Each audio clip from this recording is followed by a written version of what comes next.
Hello, everyone and everything, and welcome back to more Hollow Knight. I am so excited about today. In the last episode, we were cleaning up the Forgotten Crossroads, finding what we could when we happened upon another dream realm. This time, surrounding the corpse of a certain creature that we defeated long, long ago. And today, we're gonna see just what lurks within. It's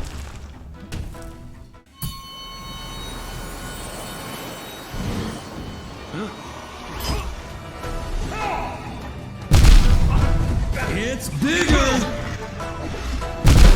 It's badder! Ladies and gentlemen, it's too much for Mr. Incredible! Whoa! The Failed Champion is our first boss capable of dealing 2 damage. We've seen some enemies that could do this, but at least then, retreat was always an option. Once you're locked in with the Failed Champion, you'd better know how to dodge his attacks, because there's no out-healing his damage. Especially when you can't gain soul from striking his armor. This guy is among the toughest foes that we can face, so let's break him down and start from the bottom. At his core, he's basically like the False Knight. He's just way faster and beefier. That means his HP is just as gimmicky, needing to deplete his armor's HP on each of his 3 phases in order to reach his weak point, which has a total of 180 health, which doesn't really matter because he can't move while you're hitting his weak point, so he basically has 1080 health. And just as before, we have the Heavy Bash, the Crash and Bash, the Jumbo Jump, and the Tantrum Slam. The obvious changes to all of his attacks are going to be the increased damage and speed, but some, like the Heavy Bash, are changed in other ways. The Bash now has a much taller shockwave, still short enough that we can clear it with a simple jump, but I recommend dashing to clear the distance as comfortably as possible. This attack will also cause falling barrels in every phase, and in greater numbers than before. Both the barrels and the shockwaves are the only things in this fight that deal 1 damage instead of 2, so getting hit by them is a little more manageable. If you ever find yourself in a tough spot where you might get hit by a barrel while trying to dodge the big chunky knight, try it anyway. The barrel is going to be preferable. The Crash and Bash is probably what's going to end up killing you. The speed combined with its massive hitbox basically means that you have to already be dodging this by the time he's in the air, and you can't reasonably react that fast. But if you try dodging preemptively and he ends up doing a Heavy Bash instead, you may just end up crashing right into him. So, for once, the solution to this jumping attack is not to go underneath him, even if it looks like that works. Both the Crash and Bash and the Heavy Bash can be dodged by dashing away from the False Knight the moment you see him start a wind-up attack, so that's going to be our response every time we see him so much as twitch. The Jumbo Jump is a little funny, since it's the only thing that changes between phases now that the falling barrels are consistent across all 3. And technically, he does have 3 phases, but phases 2 and 3 are all but identical. In phase 1, he will only ever Jumbo Jump backwards, and only gain the ability to Jumbo Jump forwards in phases 2 and 3. There's really not much that's threatening about this attack as long as you're on your toes, since it's a comparatively small hitbox. In fact, what's actually nice about this attack is that he is always guaranteed to follow up a backwards jump with a Heavy Bash, which, as ever, is a bit of predictability that's easy to exploit.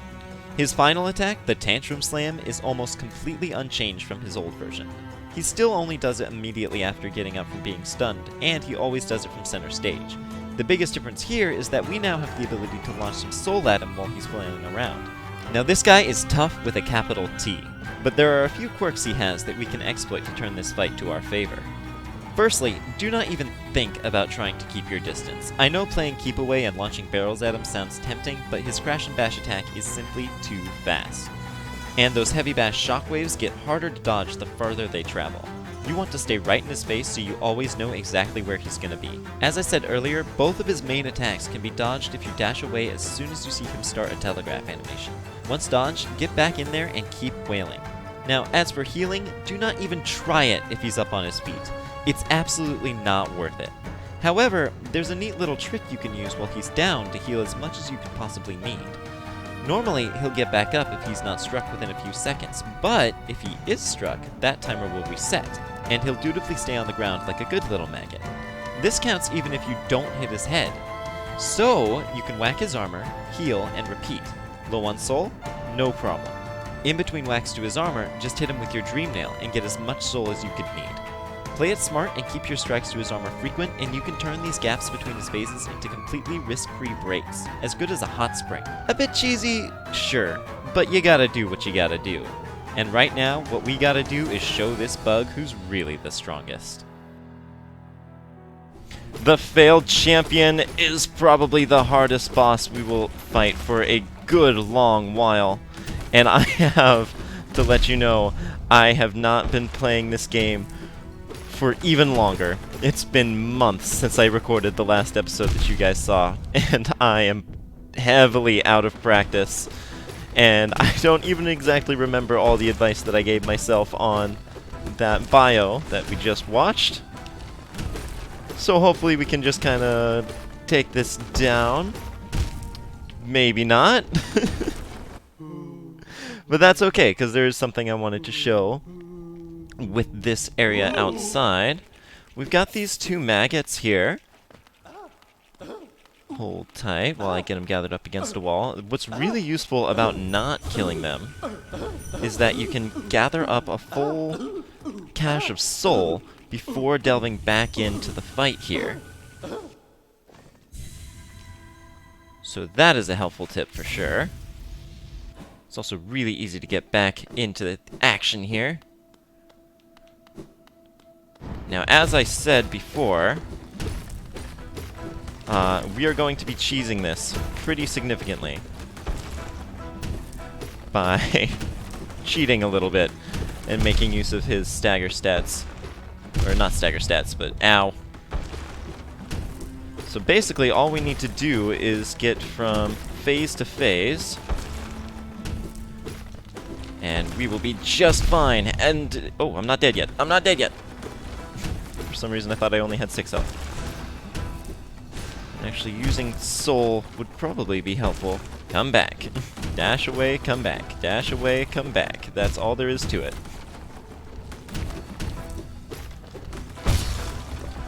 There we go.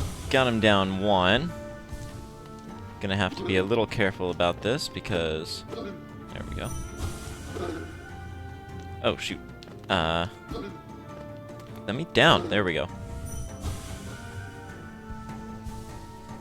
Just be careful. Don't get too greedy on spacing things out. And that's 1 phase down. On to the next. Let's just launch as much soul at him as we can to make this phase last a little less time than the first.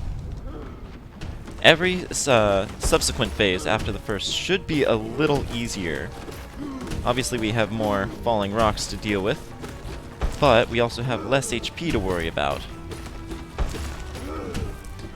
And that should, ouch, that should be okay. There we go. Oh, and he's off the ground. Sir, I'm going to have to ask you to obey physics. Can I at least hit you? Yes, I can hit you with that. Stay down. Don't get up until I say so. Alright, now, it's so funny, he's just floating off the ground. One could say this game has a few bugs in it. Okay, that was probably a pretty hefty amount of damage, we can hope so. Avoiding damage using our ground pounds is not really something we have to do too much. It's not gonna be, ow, tremendously helpful. Ow, no, not, no, I'm close. Yes! Yes! You lose, good sir, you lose. Wonderful, just sit back, relax, let him do his thing.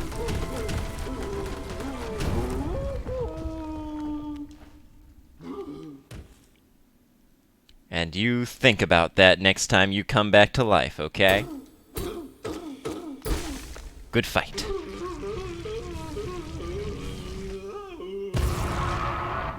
The achievement Strength for doing that.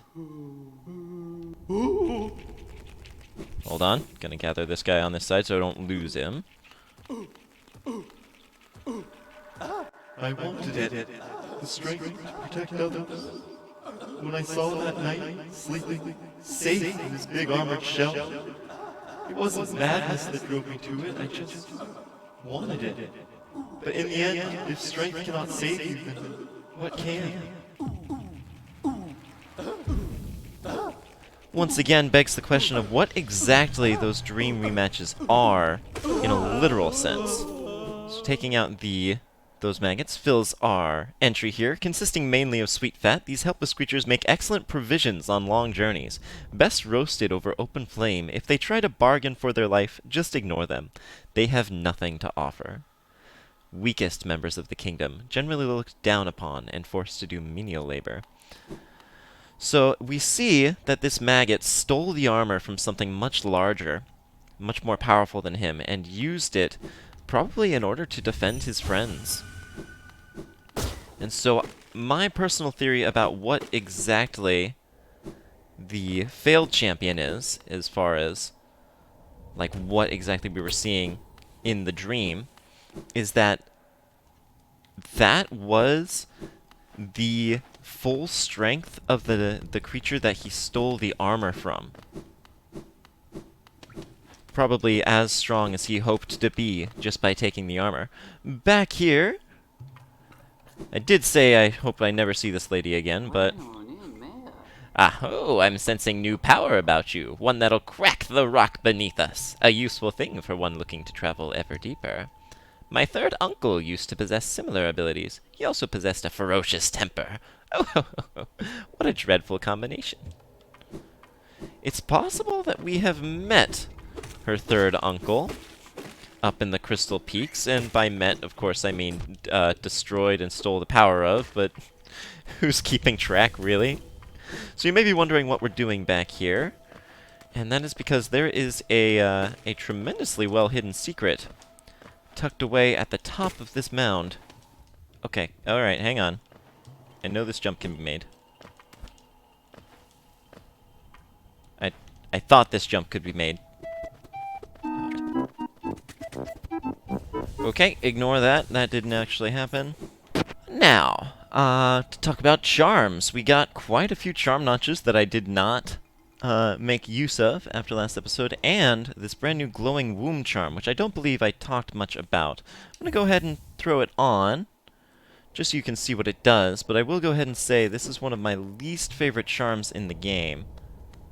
As long as you've got it equipped, these adorable little flying bugs, which cost a certain amount of soul, which I'll throw up on screen right now, will automatically pop out of you every few seconds. And when there's enemies on screen, they will essentially kamikaze their way over to them. It's a really interesting charm for sure.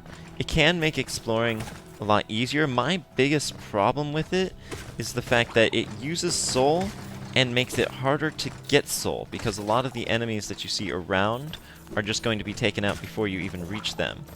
So I don't know exactly what the application of it should be,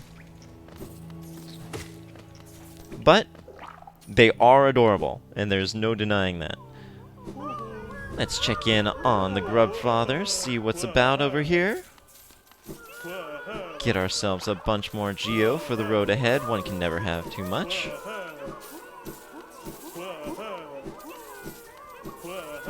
I believe since our last visit we got the achievement Grub Friend, which was for getting half of the grubs in the world. I'll pick that thing up in a moment. What you got for me? A Hallownest Seal. Yep, more Geo. Just waiting to be redeemed. And just 'cause I haven't done it in a while, what say we talk to Elderbug, see what he's got to say. That noisy old lift, where does it go? Up to the old mines they carved into the peak, I suppose. Have you been up there? Is it true that crystals grow everywhere you step? A villager brought some of those crystals back to the village once. I don't quite understand the allure myself. You can't eat them, they don't make very good pillows. They hardly seem worth all the trouble to me. Did you know that the caverns continue even below the capital? Few have ever ventured so deep that deep, so the details are scant. Those who made it back told of impossibly old structures and roads, formed as though the rock itself possessed a will. Wonderful. And we are going to rest on this bench just so I can show off one more adorable detail of the glowing womb. So that all these little bugs will lay down and rest with us. And they're precious. You can't hold it against them. So for the road ahead, I've decided to just equip a bunch of sort of random charms, ones that I otherwise wouldn't usually use. And while we're at it, I'm going to throw on the Wayward Compass, just to make it a little easier to keep track of where we are. Not super necessary.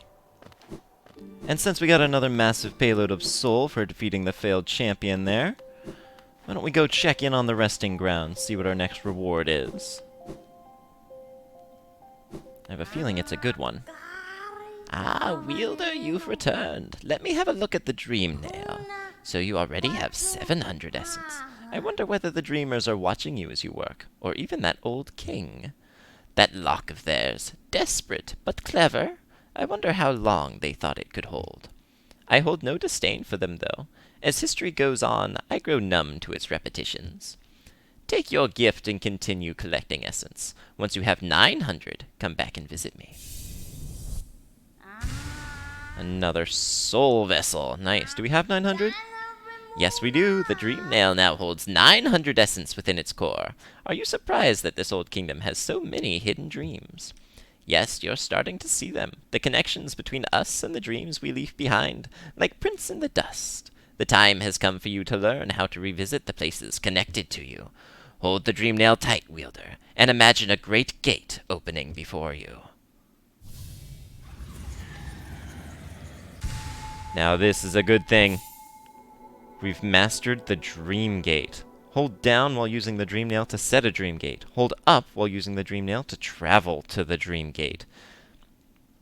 We've unlocked a free teleportation. Well, not quite free. But basically, hold down while using the Dream Nail, as she says, and we'll place this really pretty little dream portal. Of course, since we're visiting the resting grounds, why don't we see what a couple more of these guys have to say? Beware your own mind, little one. Twisted minds breed dark deeds, and mine was more twisted than most. I thought it would be my end, but instead I found this glade, and with it, a sort of peace. Now's a good time to mention that all of these are based on some of this game's Kickstarter backers. This was one of the donation rewards that you could get, was to have one of your OCs here in the Dream Glade. I used to help others. They were brought to me sick and dying. What difference did it make? Any victory against death will always be temporary. A little dreary at that, but not without a point. So now, hold up while using the Dream Nail.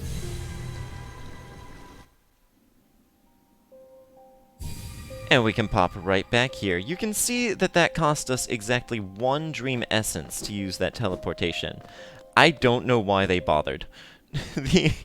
The amount of essence that you get in this game, the amount of times that like teleportation is even really called for, it's all just so inconsequential. Plus, the fact that randomly, as you're just exploring, enemies will ever so often drop a single Dream Essence for you to collect. So that's more than gonna make up for anything that we actually use. Now, the next stop on our journey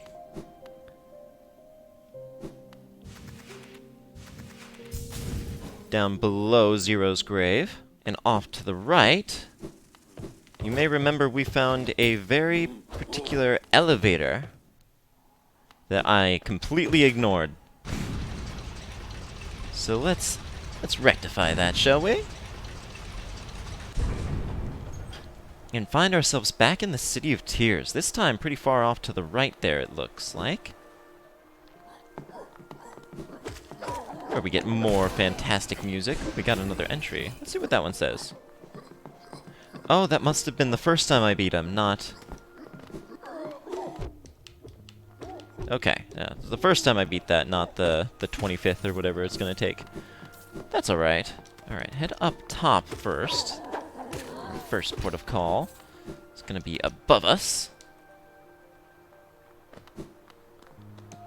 we'll find a lot more of these guys. These ones wearing red were essentially the city's denizens who were not here guarding it. They just lived there. They were rather peaceable sorts during life. And even now we can see by how they fight that they're not exactly formidable opponents. We'll read more about those once we actually kill enough, though. As gruesome as that definitely sounds. Alright, that was a nice little enemy rush. Pretty simple. But our reward is another soul vessel. Second one this episode. We're well on our way to filling out our soul. Let's head back on down. And this time, we're going to still explore a little thoroughly, because I love me some Geo. I can not bring... Oh! Surprise attack, huh? That was good. That was funny.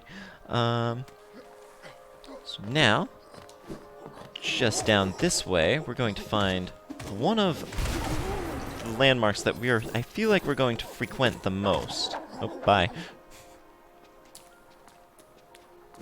The King's Station. We found the Queen's Station once upon a time off in the Fog Canyon, or I guess the Queen's Station's technically part of the Fungal Wastes. But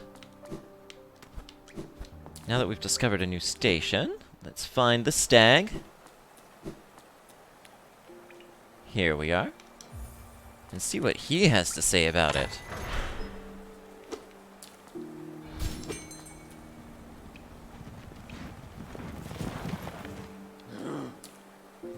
Ah, many stag stations have been opened.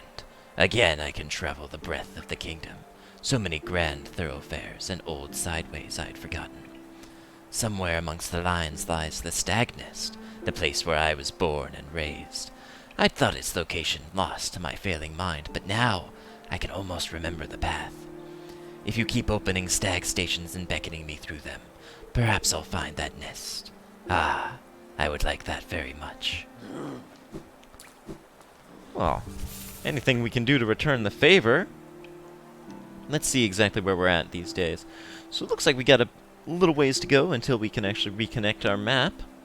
But that's alright. I love the King's Station because there's some fantastic environmental storytelling going on right down here. First of all, I want to point out the fact that we are fully capable of swimming in water. We've done it once or twice, but I haven't really drawn attention to it. As long as it's not acidic, the knight can swim fully fine. And his swimming animation's concealed by this dark water, but as soon as we see it, you'll see that it's absolutely adorable. But if we go through this door, we'll find a broken bench, a broken bell, and a flooded stag tunnel. It seems that, however long ago, this is where the stag station met, but now that it's been raining for so long, this is flooded, and eventually they moved it up a level. Really just goes to show how doomed everything was. The destruction of this kingdom is practically inevitable. So, one thing before we go. This stupid geocache. I never knew how to get this. It's just like that. Just that easy. But what I always used to do was equip the Mark of Pride and the Geoflies, or the Gather Swarm, and just hit it through the wall. It's so weird, because there's this door here, and it looks like it's something that you could open with a lever, but you never do. There's no way to open that door. You just hop up from underneath, and it confused me so much. Now here, in the city proper, this is sort of like the city's residential quarter. We've got a lot more of these giant husks to deal with. And they are by far the strongest... Oh shoot, he tricked me out that time. He juked me. They are by far some of the strongest enemies that we'll ever fight, but we're well rewarded for taking them on. 50 geo each. That is probably the highest amount. So, in fact, the bench that we've got in the King's Station obviously will cause all of the ones that we have over here to the left to simply reappear. So if you equip Fragile Greed and just come out and take those guys on, including this one. Oops, we're locked in. Hang on, I want to fully heal before taking this on. Thanks for being an honorable sort and not just coming straight after me. So equipping Fragile Greed and taking these guys on is one of the best ways to just farm Geo in the game. Not that farming Geo is really necessary. Go. Oh shoot, that wasn't great. But if you ever feel the need to, this is what I'd recommend doing. Another grub for us.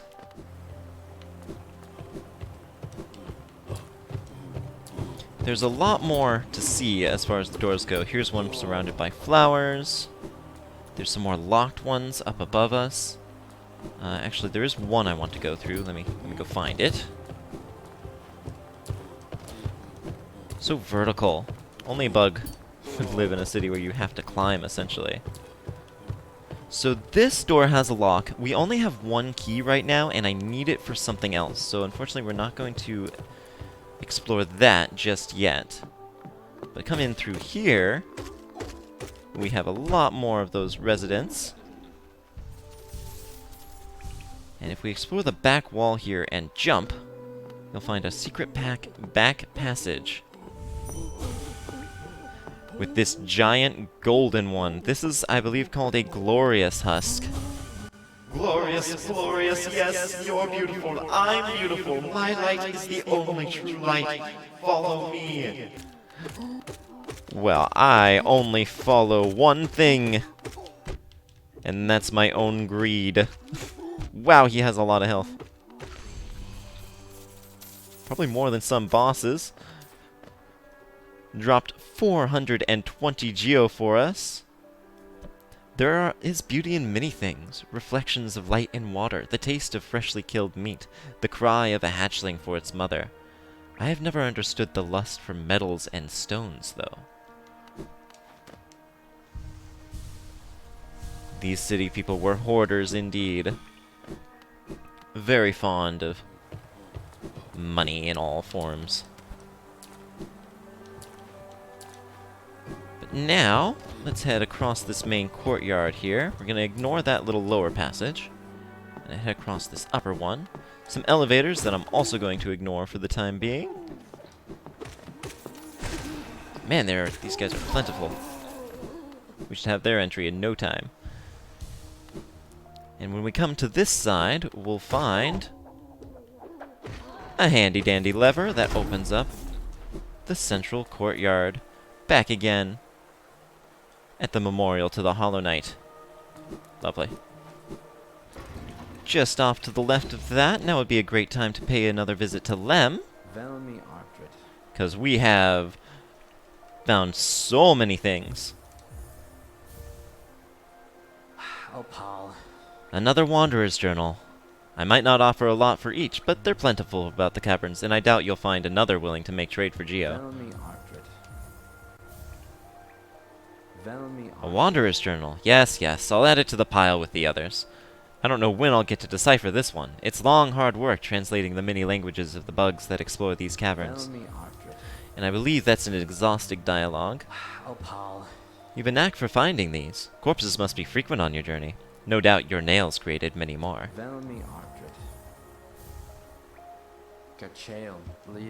This journal is a traditional stone type. Text endures well upon it. In its declining age, this city switched from stone to parchment woven of spider silk. It's a small tragedy, but the moisture of these towers has rendered most of those texts illegible. Interesting. Have you heard the saying about stone journals? If danger lurks close by and your nail has dulled with wear, just swing your journal at your foes with blunt and deadly flare. It's a good one, isn't it? And accurate. They sure have a heft to them. Another Hallownest seal. Pass it over then. Seems I've definitely exhausted this. Oh, Paul. You're a talented collector, all right. The best I've met. If you keep at it, I worry I'll run out of space in the shop. A Hallownest seal. You're a talented collector on it. Yeah, so now that's exhausted dialogue. Keep jumping to conclusions. You know what they say. I don't know what they say. I have no idea where I was going with that. Alright, the king's idols, the crown jewels. If you look closely, each of these idols is subtly different. There are fine engravings about them that take some time to decipher. I suspect each was tailored to the owner, a personalized symbol of the king's omnipotence. Another king's idol.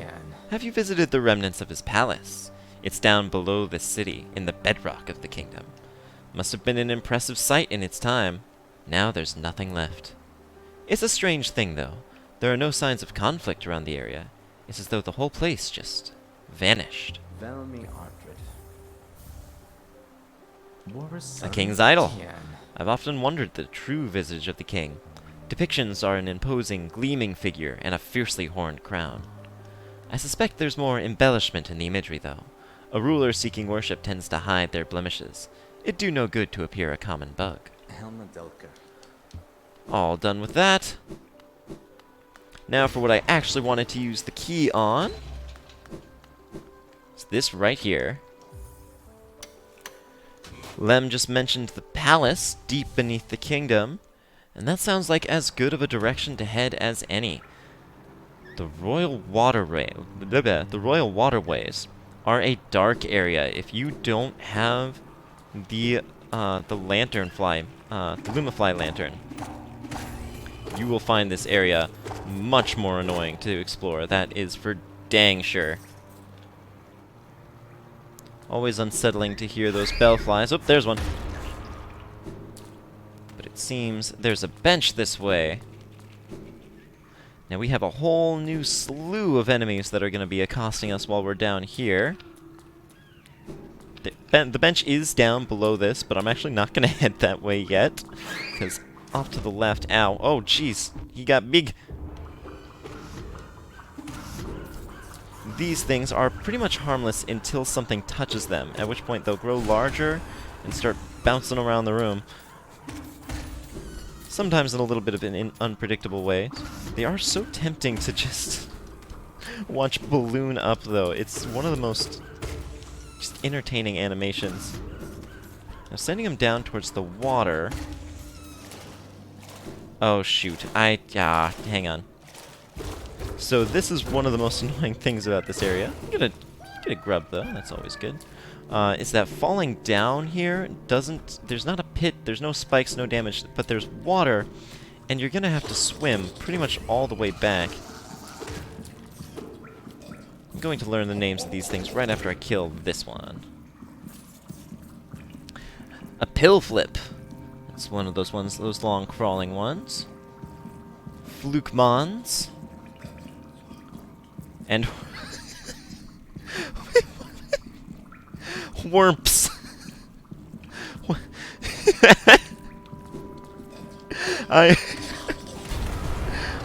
Wow, that is the best name for anything. A whorp. Oh, lovely, lovely. Okay, now onward here. This area feels so imposing. There's not really any gimmicks other than the amount of water. But the sheer darkness of it and the twisty turning artificial element makes it feel a lot easier to get lost, which is why I want the map right away. Yikes! And I know it's this way. It's in this direction. Mons. The fact that one of them, oh jeez, one of them reanimates immediately and the other takes its time. It's just such a trick. Such a mean trick to play.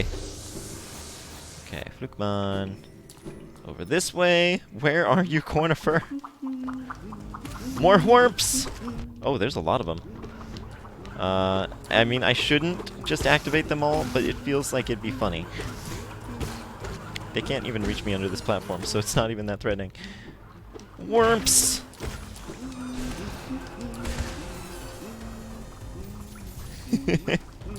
Wholly amusing creatures. Gosh, how many were there? Did they deflate? That one only took one hit. They must deflate after a little while. I'm not sure. So they were blocking the way. I don't know what that did. Hang on. There you are, buddy. Ho ho, aren't these waterways thrilling? A labyrinth of pipes and tunnels. I couldn't have asked for a better place to employ my talents. It's all so orderly, so considered, nothing like the crude irregularity of those caverns. Ah, but so sad. My trunk is telling me those fungal wastes are close, and I sense my damp adventure may have reached its ends. Guess I'm calling this map done. Well, I'll take that done map. This doesn't look done at all. This is literally only the things that I've explored. Very helpful, Cornifer. Well, indeed, the lever that we flicked opened up this passage here, which leads us to rather familiar ground. We are once again in the fungal wastes, pretty far down, but if we head right up here, we'll find an old and familiar bench, which is a fantastic place to end this episode. Thank you guys so much for watching. I hope to see you in the next one. If you like this video, that's your choice, but bear in mind that if you do, I am going to trap you to wander endlessly in the sewers of a long-forgotten kingdom, which you might enjoy. Maybe, maybe not. See you next time.